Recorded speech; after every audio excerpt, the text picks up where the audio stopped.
Assalamualaikum warahmatullahi wabarakatuh.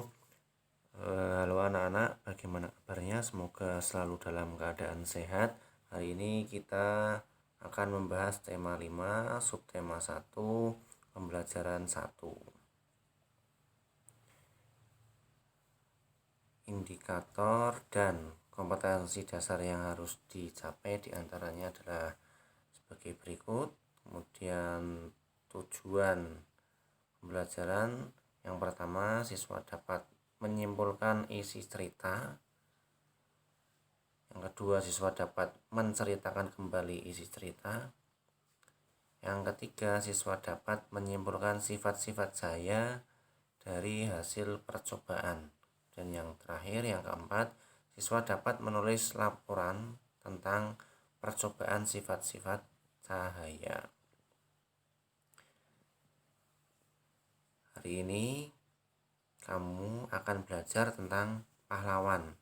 Tahukah kamu apa yang dimaksud dengan pahlawan? Pasti kalian sudah sering mendengar istilah tersebut. Coba perhatikan beberapa gambar yang akan ditampilkan berikut ini. Ada beberapa anak sedang menjenguk salah seorang teman yang sedang sakit. Kemudian yang kedua, ada 2 orang siswa yang sedang bekerja sama melakukan pengamatan terhadap hewan dan tumbuhan. Dan yang ketiga, ada seorang anak perempuan membantu temannya yang tasnya jatuh sehingga bukunya berserakan. Ya, dari ketiga gambar tersebut itu sudah termasuk sifat-sifat yang dimiliki oleh pahlawan. Menjenguk teman, berarti peduli, kemudian bekerja sama, menolong teman dengan ikhlas.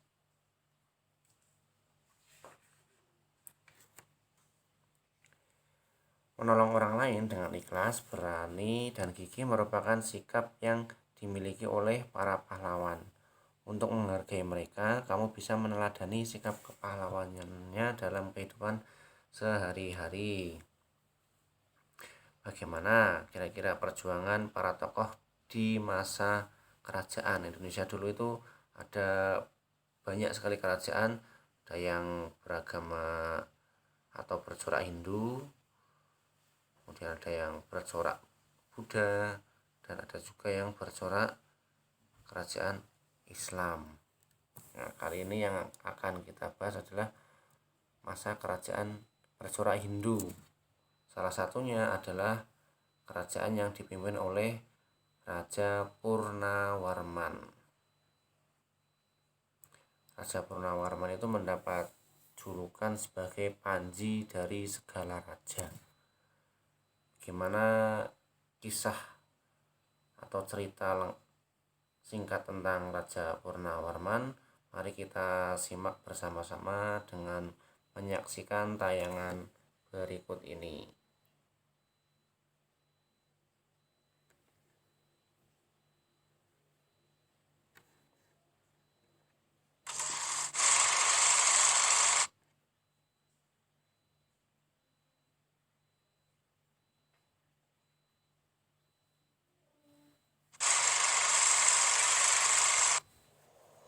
Halo, di sini dengan pelajaran yang menarik dan luar biasa.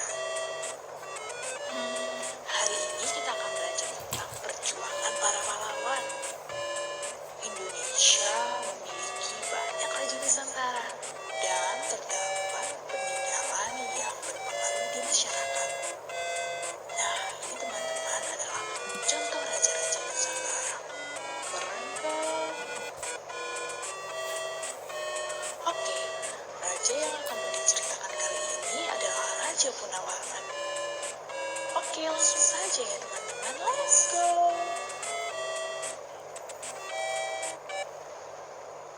Raja Purnawarman memimpin kerajaan Tarumanegara.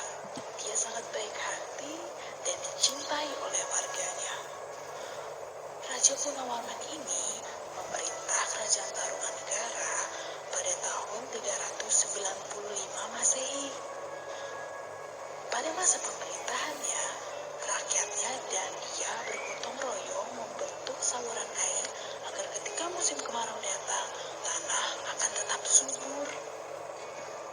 Selain itu, Raja Purnawarman juga berani memberantas bajak laut yang jahat ingin datang ke Tarumanegara. Karena rasa cintanya, warga membentuk prasasti telapak kaki dari Raja Purnawarman atau yang biasa kita sebut itu prasasti Cirata. Karena Raja Purnawarman ini sangat baik hati terhadap warganya. Raja Purnawarman dengan berani dan pantang menyerah dalam memperjuangkan kepentingan rakyat. Wah, sangat memiliki sikap pahlawan ya teman-teman, keren kan? Nah, dengan begitu juga Raja Purnawarman menumbuhkan rasa persatuan di rakyatnya. Dengan rasa persatuan, maka adu domba akan hilang. Rakyat akan damai. Dengan begitu, perjumpaan kali ini sudah selesai teman-teman. Budi pamit dulu. Jangan lupakan rasa persatuan di dalam hati kita ya.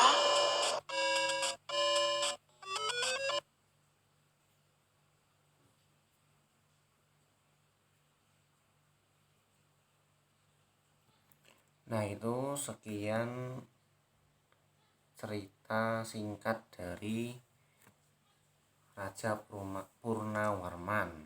Dari tayangan tersebut kalian sudah tahu perjuangan apa saja yang sudah dilakukan oleh Raja Purnawarman, kemudian sikap-sikap kepahlawanan yang dimiliki oleh beliau, terus hal-hal yang dirasakan oleh rakyat Kerajaan Tarumanegara atas perjuangan Raja Purnawarman. Nah, sekarang melalui LKPD yang sudah disediakan, silakan kalian kerjakan, tuliskan kesimpulan dari cerita tersebut, kemudian ceritakan kembali secara singkat tentang Raja Purnawarman dengan bahasa kalian sendiri.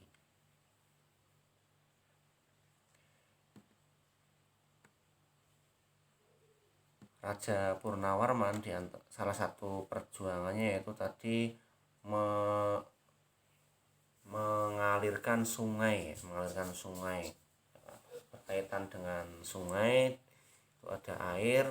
Biasanya kalau kita melihat ke air, terutama yang air yang permukaannya jernih, itu kita bisa melihat bayangan kita di air tersebut. Nah, kenapa ya bisa seperti itu?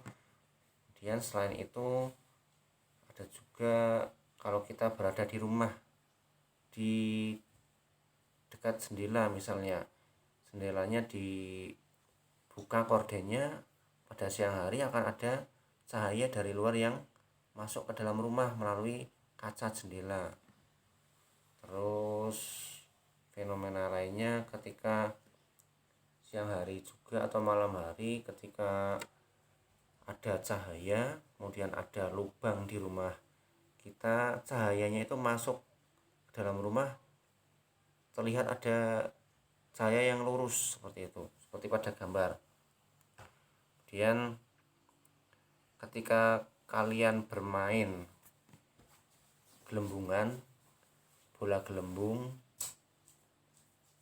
di siang hari, akan terlihat bahwa gelembung tersebut berwarna-warni seperti pelangi.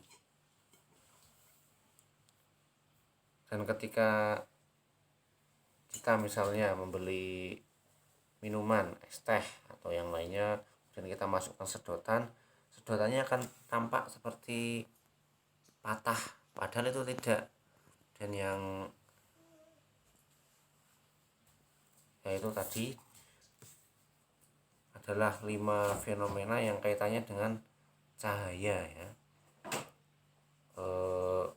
Fenomena-fenomena tersebut merupakan sifat-sifat dari cahaya. Ada ketika melihat ke air jernih terlihat pantulannya, kemudian cahaya itu bisa masuk ke rumah melalui kaca jendela, terus cahayanya tersebut masuk ke rumah dengan garis lurus. Ketika ada sedotan dimasukkan ke dalam gelas berisi air terlihat seperti patah, dan ketika bermain gelembung sabun itu terlihat di siang hari terlihat seperti berwarna-warni seperti pelangi. Nah, itu merupakan sifat-sifat cahaya. Apa sajakah sifat-sifat cahaya yang dimaksud? Mari kita simak video berikut ini.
Itulah tadi sifat-sifat cahaya. Kalian akan mempelajarinya lebih dalam dengan melakukan beberapa percobaan ya. Kalian bisa siapkan dulu alat dan bahannya sesuai dengan yang tertera tadi pada video sifat-sifat cahaya. Silakan lakukan di rumah untuk mengetahui sifat-sifat cahaya tersebut.